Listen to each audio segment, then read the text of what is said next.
Bonjour, Éric Perrard des éditions Ampélos qui vous présente le livre du mois. Et ce mois-ci, le livre que nous avons choisi s'appelle « Le feu intérieur ». C'est en fait la biographie de Bernard Palissy.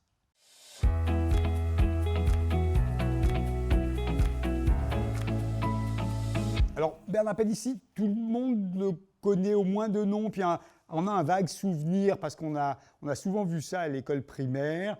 C'est cette espèce de fou qui brûle ses meubles et son parquet dans son four à céramique lorsqu'il est en train de chercher le secret de l'émail. Alors c'est effectivement une de ses réalisations principales, c'est celle pour laquelle il est le plus connu, mais ça n'est pas sa seule réalisation et ça n'est pas son seul titre de gloire. Bernard Palissy est né vers Agen en 1510 à peu près, dans une famille modeste. Son père était peintre sur verre, une famille qui n'a pas pu l'envoyer très longtemps à l'école et lui-même se targuait de ne parler ni le grec ni le latin. Ça n'était pas un bon début pour un savant de la Renaissance, mais ça a réussi à certains autres et ça a réussi notamment à Palissy.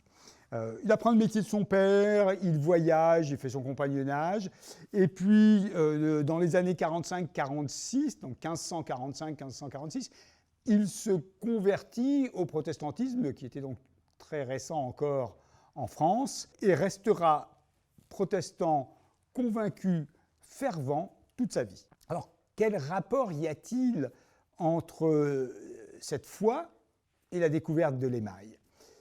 Eh bien, cet ouvrage donc de Nicole Vray, qui est une 16e spécialisée notamment dans les personnages protestants, va nous le faire découvrir, nous fait découvrir notamment petit à petit sa passion pour la science. De nos jours, la passion pour la science, c'est quelque chose qu'on a un petit peu oublié.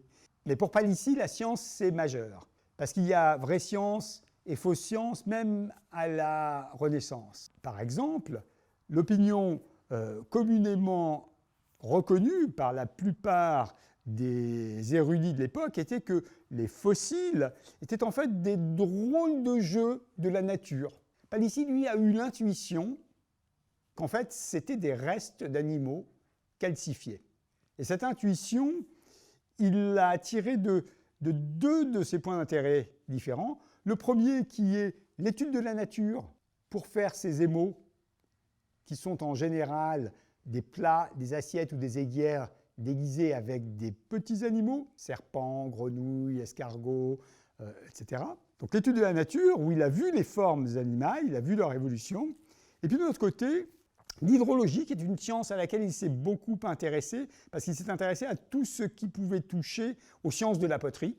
Et donc l'eau est importante. Et dans l'hydrologie, il s'est aperçu qu'une eau calcaire pouvait calcifier des petits éléments. Donc on a affaire en fait à quelqu'un qui est très curieux, qui n'hésite pas à remettre en cause, et quelqu'un qui pratique une analyse très critique du savoir de ses jours. Donc l'essentiel de sa vie est dans le livre, je ne vais pas vous le divulguer, mais les points marquants sont les suivants. Il est protégé par des puissants, son art est reconnu comme étant le top de l'art de l'époque, il n'a qu'un seul concurrent.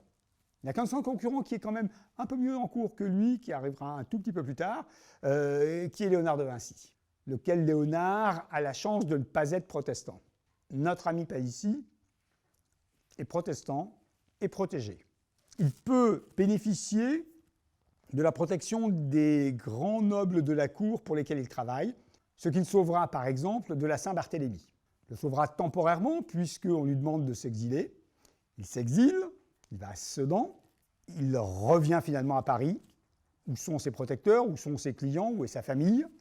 Et c'est là qu'il se fera attraper une deuxième fois, puis une troisième fois, embastillé, et refusant de se convertir, mourra de mauvais traitements à la Bastille à l'âge de 80 ans.